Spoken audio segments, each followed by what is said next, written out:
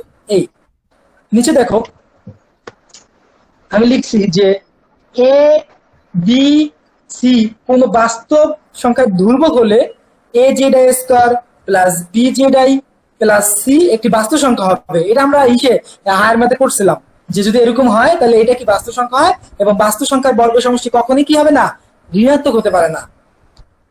এর প্রেক্ষিতে আমরা যেটা লিখতে পারি, এই যে এই লাইনটা লিখতে পারি, summation of a z i square plus b z i plus c whole square greater than equal zero. এই শর্ত থেকে আমি যে উপরটা লিখলাম যে এ বি সি কোন বাস্তব সংখ্যা ধ্রুবক হলে a z i square plus b z i plus c একটি কি বাস্তব সংখ্যা, এবং বাস্তব সংখ্যার বর্গ সমষ্টি কি হবে না, ঋণাত্মক হবে না। তাহলে আমরা এই যে এটা আমরা কাজ করি, তাহলে এই যে যে সূত্র a plus b plus c whole square সূত্র নেই, আমরা জানি কি a plus b plus c whole square সূত্র কি a square plus b square plus c square plus two a b plus two b c plus two c a, এটা হচ্ছে সূত্র। তাহলে এই সূত্র অনুসারে আমি এটা বানাইছি। খেয়াল করো এ স্কয়ার যদি করি এ স্কয়ার, তার মানে এ স্কয়ার আসবে সামেশন জেড, যেহেতু অলরেডি জেড এর উপরে যেটা এর উপরে একটা স্কয়ার আছে, তার মানে এটাকে আবার হোল স্কয়ার করলে কি টু দি পাওয়ার ফোর হবে না, এই যে to the power four by n. B square, তাহলে বি স্কয়ার কে আলাদা লিখলাম যেহেতু জেড আই এর উপরে কোনো স্কয়ার নাই, কিন্তু তাহলে সরাসরি জেড আই স্কয়ার হবে নিচে এন। সি স্কয়ার, তাহলে যেহেতু আমার শুধুমাত্র তো সি স্কয়ার না, এখানে সেমিশন আছে এর জন্য n c square by n লিখলাম। আমি তোমরা যদি কেউ শুধুমাত্র সি স্কয়ার লেখো সমস্যা হবে না, এটা ভুল হবে না, কিন্তু আমি যেহেতু এই যে এন বাই এন এই আকারে লিখছি এর জন্য আমি এইভাবে লিখে আসছি, এই আর কিচ্ছু না। আসো তারপর সূত্র কি two a b square b square c square. হ্যাঁ ভাই, আচ্ছা, এই দ্বিতীয় লাইনটা কি একটু বুঝাইছো? আমি একটু খুব দু এক সেকেন্ডের জন্য বুঝতে পারতেছি না কথা, আগে আসতেছে তো। ও আচ্ছা ভাই, আমি বলছি কি যে a plus b plus c whole square সূত্রটা কি, এ স্কয়ার হ্যাঁ, plus b square plus c plus square square plus two a b plus two b c plus two c a. তাহলে এই অনুসারে এই যে a z square a square হবে তাই, তারপর এটা বি স্কয়ার হবে, তারপর পরেরটা সি স্কয়ার হবে না, এই লিখছি আর কি। যেহেতু পাওয়ার আছে, হ্যাঁ পাওয়ার থাকলে তোমার কি যেহেতু স্কয়ার আছে তাহলে এটা ফোর হয়ে যাবে, যেটা স্কয়ার নাই সেটা শুধু স্কয়ার হবে, আর যেটা আছে সেটা তো হবেই। তাহলে টু এ বি, তাহলে সেমিশন জেড কিউব, জেড কিউব কিভাবে হয়েছে দেখো, এই যে জেড স্কয়ার আছে আর এই যে জেড আই, তাহলে এ বি আলাদা লিখলাম, আর জেড আই স্কয়ার আর এলো জেড, তাহলে অবশ্যই কিউব হবে এই কিউব। তারপর টু বিসি, তাহলে দেখো টু বিসি, তাহলে বিসি আলাদা লিখলাম, আর হচ্ছে জেড আই, তাহলে শুধুমাত্র জেড আই আছে এখানে বাই এন। তারপর হচ্ছে দেখো টু সি এ, তাহলে টু সি এতে কি স্কয়ার আছে না, এই যে summation z i square power n, যেটা নিকল কি জিরো গেল। এখন খেয়াল করো এই যে এ স্কয়ার বাই মিউ ফোর, খেয়াল করো এই যে আমি লিখছি কি যে মিউ ফোর সমান, এই যে মান বের করছি মিউ ফোর সমান কি summation of z i power four by n, এইটাই আমি এখানে ধারাবাহিকভাবে ওই মানগুলো বসাইতেছি। Mu four z i power four by n এর মান হচ্ছে মিউ ফোর, তারপর হচ্ছে z i square summation of z i square by n এর সময় কি মিউ টু, তারপরে এই যে এটা কাটা গেলে কি থাকে সি স্কয়ার, তারপর হচ্ছে two a b mu z i cube by n এর মান কি মিউ থ্রি, তারপর টু সি এ। আরেকটা জিনিস দেখছো যে z i summation of z i two b c summation of z i by n, এটার সময় কি summation of z i by n এর মান কি জিরো না, তাহলে হ্যাঁ, জিরো zero। দিয়ে টু বি সি গুণ দিলে কি হয় জিরো হয়ে যায়, Zero। এই কারণে আমি এটা বাদ, হ্যাঁ ওইটা বাদ চলে গেছে। তাহলে এই কারণে টু এ বির পরিবর্তে আমি এখানে টু সি এ লিখছি এখানে, তাহলে two c a summation of z i square এর মান কি mu two equal to zero. এটাকে আমরা সমীকরণ লিখলাম, এক নম্বর সমীকরণ দিয়ে রাখলাম। এখন একটু বুঝার বিষয় ভাই, ভালো করে একটু বুঝে নাও।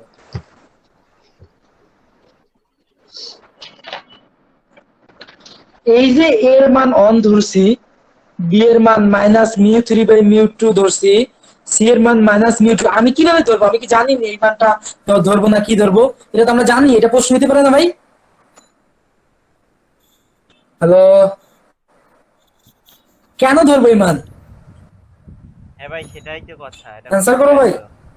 কোন মানটা ভাই? হ্যাঁ হ্যাঁ, এটা কেন হবে এটা আমি বলতেছি তোমাদের। আমি কিছুক্ষণ ওই যে যখন আমি বঙ্কিমতা পড়াইছি এক সূত্র কথা, এই বিটা ওয়ান ইকুয়াল টু, আমি একটা সূত্র লিখছি, ওইটা আমি খেয়াল করতে বলছিলাম। এরপর সূত্রটা যখন আমি পড়াইছি তখন আমি কিন্তু ওই যে বিটা টু সমান একটা সূত্র লিখছিলাম, ওইটা দিকে খেয়াল করতে বলছিলাম। ওটা কি কেউ লিখছো খাতায়? Minus mu three by minus mu two, ওইটা বিটা ওয়ান সমান কি হবে বলো তো? বিটা ওয়ান সমান, বিটা ওয়ান সমান কি হবে? Minus mu three by minus mu two, ওইটা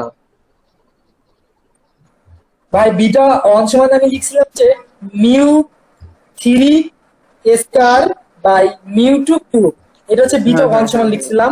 আর সেকেন্ড হচ্ছে বিটা টু সমান লিখছিলাম mu four by mu two square. এখন খেয়াল করো কেন আমি এই যে এ খারাপ, প্রথমত আমি এর অ্যান্সার দিচ্ছি, এই ইকুয়াল টু ওয়ান লিখছি কারণ আমার এখানে এর কি কোনো প্রয়োজন আছে ভাই? এই যে প্রতিবেদন করার ক্ষেত্রে আমি যে দুটো সূত্র বললাম, এই দুটো সূত্র কি এ আছে কোথাও? এ না। হ্যালো, এ নাই, এ মানটা আমি অন দিয়ে অ্যাভয়েড করে দিলাম, বাদ। প্রথম তো হচ্ছে এ দরকার নেই আমার, এ বাতিল করে দিলাম। বি আসো, minus mu three by mu two কেন নিলাম? মিউ টু নিলাম কেন নিলাম? নিচে খেয়াল করো একটু, এই যে এইটা যখন নিব তখন যদি কাটাকাটি হয়, জানি এটা আমাদের সূত্রের সাথে মিলে, যখন তুমি একবার এটা ক্যালকুলেশন নিজের হাতে করবা তখনই মনে করবা হ্যাঁ আমার এই mu three by mu two অবশ্যই দরকার বি এর মান, না আমি এটা হতে পারে না। তুমি যদি উপরে mu two by mu three লিখবা তখন দেখবে কি সূত্রটা চেঞ্জ হয়ে যাবে তোমার। তুমি যখন মিউ থ্রি নিচে লিখে মিউ টু উপরে লিখবা তখন দেখবে তোমার সূত্র চেঞ্জ হয়ে যাচ্ছে, তখন তুমি করবা না এটা উল্টা, তাহলে এটা উল্টা হবে, তাহলে তুমি তখনই আবার মনে করবা না বি এর মানটা ওইটা হবে। নিজেই যখন ক্যালকুলেশন একবার করবে তখন নিজে ধরা খাবে, কারণ তুমি জানো যে সূত্র বিটা ওয়ান এর সমান সূত্র এটা হবে, বিটা টু এর সূত্র হবে, অবশ্যই তোমার এই জিনিসটা লাগবে। সি এর মান আসো মাইনাস মিউ টু, কারণ আমার জানি এটা স্কোয়ার আকারে চলে আসে, এর জন্য এটা নিয়েছি, কারণ আমার প্রয়োজন mu three by mu two আর হচ্ছে মিউ টু, এই দুইটাই প্রয়োজন, আর কিছু প্রয়োজন নাই। এখন আসো, যদি আমরা এই মানটা বসাই তাহলে কি বসাইলাম? এর মান যদি অন বসাও তাহলে মিউ ফোর থাকবে, এর মান অন বসাইলে on square by mu four, তাহলে অন ইন্টু মিউ ফোর সমান কি শুধুমাত্র মিউ ফোর আসে। তারপর হচ্ছে মিউ, তাহলে বি এর মানটা বসাও এখানে বি স্কয়ার, তাহলে মাইনাস রে স্কয়ার করলে তো মাইনাস মাইনাস কি হয়ে যায় প্লাস, তাহলে এটা প্লাস হয়ে গেল। তারপর হচ্ছে দেখো স্কয়ার করো এখন, তাহলে স্কয়ার করলে কি হবে এটাকে মিউ কিউব, তাহলে মিউ কিউব স্কয়ার করলে কি মিউ কিউব স্কয়ার হবে না? তারপর নিচেরটা তো সেম হবে মিউ টু, খেয়াল করো মিউ টু, কিন্তু এক্সট্রা একটা কিছু আছে না দেখো ভাই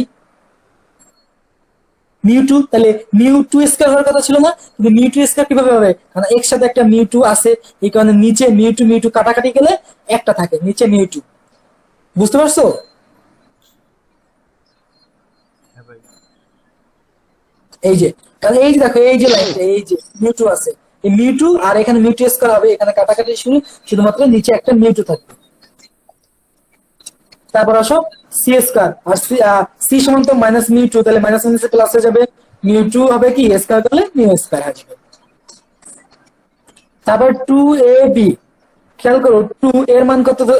টু এর মান তো ওয়ান, বি এর মান কি হবে minus mu three by mu two. হ্যাঁ মিউ থ্রি বাই, তাহলে এটা স্কয়ার যেহেতু দুইটা আছে, দুইটা থাকলে কি গুণ হবে না, তাহলে মিউ থ্রি স্কয়ার হবে, আর নিচে মিউ টু হবে এই, আর নিচে কি মাইনাস টু সি, তাহলে এর মান তো ওয়ান, সি এর মান কি মাইনাস মিউ টু, তাহলে কি তুমি আর এই মিউ টু মিউ টু কি মিউ টু স্কয়ার হয়ে যাবে গ্রেটার ইকুয়াল টু 0। দেখো নিচে মিউ ফোর আর মিউ ফোর লিখলাম। এখন দেখো এই যে মিউ টু স্কয়ার আর যে মিউ কিউব টু আর হলো মিউ টু, তাহলে এইটা আর হচ্ছে এখান থেকে যে এইটা বাদ যায় না, দেখছো? তাহলে কি থাকবে minus mu cube two by mu two minus হবে, আর এই যে এইটা থেকে মিউ টু স্কয়ার থেকে minus two mu two square আছে, তাহলে এটা থেকে এই প্লাস এটা চলে গেলে কি থাকবে মিউ টু মিউ স্কয়ার। এই এখন আসো উভয় পক্ষরে আমরা কি করব? মিউটু স্কয়ার দ্বারা ভাগ করব। কারণ কি মিউটু স্কয়ার দ্বারা ভাগ করলে মিউ ফোরটা আমার কি অলরেডি ওখান থেকে কি হয়ে যাবে, দেখো তাহলে মিউ ফোর তো মিউটু স্কয়ার দ্বারা ভাগ করলে কি আমার সূত্র পড়ে যাবে না, তাহলে প্রথমটা যদি সূত্র পড়বে তাহলে নিচে দ্বিতীয়টা সেম সূত্রই পড়ে, সেম বলতে ওইটা সূত্র চলে যাবে। দেখো mu four by mu two square minus mu two by mu two, খেয়াল করো এই যে আমি কি করতেছি, ভাগ করতেছি উভয় পক্ষে, তাহলে উপরে তো সে ভাগ করলে কি নিচে চলে যাবে না, তাহলে নিচেরটার সাথে কি হয়ে যাবে, গুণ হয়ে যাবে, তাহলে mu cube square by mu two 1 হয় না? কিউব। কোনটা ভাই? এই যে পরে এই যে mu two square by mu two square equal to 1, ওই যে ওই সাইডে ওইটা না নাকি? হ্যাঁ, কাটাকাটি তো যাবে না, খেয়াল করো একটা হচ্ছে মিউ কিউব স্কয়ার আর একটা নিচে হচ্ছে মিউ টু এস কিউব, দুটো কিন্তু আলাদা ভাই, ও খেয়াল করি নাই, সরি সরি। এই দুটো আলাদা এর জন্য। তো এটা হবে আর নিচে হচ্ছে যেহেতু এটা ভাগ করলে অন অন কাটাকাটি ছিল অন হবে, এই অন কিউব ইকুয়াল টু 0। এখন এই যে mu four by mu two square সমান আমরা কি জানি সূত্র, বিটা টু মাইনাস এর minus mu cube two by mu two cube, এটা সমান আমরা কি জানি বিটা ওয়ান এই minus one beta equal to 0। তাহলে আমরা যদি এটাকে মাইনাস ওয়ানটাকে আর বিটা ওয়ানটাকে এখানে নিয়ে আসি তাহলে মাইনাস কি হয়ে যাবে, এই পাশে আনলে প্লাস হয়ে যাবে, তাহলে অতএব লিখতে পারি beta two greater than equal beta one plus one, এটাই প্রমাণিত। প্রশ্ন থাকলে করতে পারো। ভাই আগামী ক্লাসে কোরিলেশন আর রিগ্রেশন এই দুইটা চ্যাপ্টারের উপরে দুইটা সৃজনশীল পাবা পরীক্ষায়। সৃজনশীল বলতে প্রশ্ন? হ্যাঁ প্রশ্ন আর কি, সরি আমি এই যে দুইটা কোশ্চেন দুই সেট কোশ্চেন পাবা কোরিলেশন আর রিগ্রেশন উপরে। আচ্ছা রাকিব, আরেকটা তাইলে help করতে হবে, সেটা হচ্ছে হ্যাঁ এই এই স্ট্যাটিস্টিক্স এর প্রিভিয়াস ইয়ারের কোশ্চেন গুলা আমার সংগ্রহে নেই, আমার বলতে আরো অনেকেরই নেই। তুমি এটাও কষ্ট করে আমাকে দিও, আমি সবাইকে দিয়ে দিব না। আচ্ছা ঠিক আছে, থ্যাংক ইউ। আর তুমি তাহলে আগামী- আরেকটা ক্লাস করাবা, তাই তো? তোমরা যদি চাও তাইলে আর নাই না। না না না, চাই তো, ভালোই হয়েছে আজকে ক্লাসটা, যথেষ্ট ভালো চাই হয়েছে। চাই ক্লাস করাও ভাই। আমরা এই পরিসংখ্যানে এই যে যা কিছুই পারি না, এই যে যা এটাই পাস। দিছি না, এই যে যা দিছি না এর বাইরে কিচ্ছু লাগবে না, 100% শিওর করো এই সেটে, মানে এই চ্যাপ্টারের উপরে। ভাই তুমি কি একা একাই পড়ে এসব করছো? হ্যাঁ রে ভাই, তা আমাকে কে সাহায্য করবে, আমি তো বাসা মত বাজা তুমি জানো, ও মাই এখানে টিচারই পাবে। তার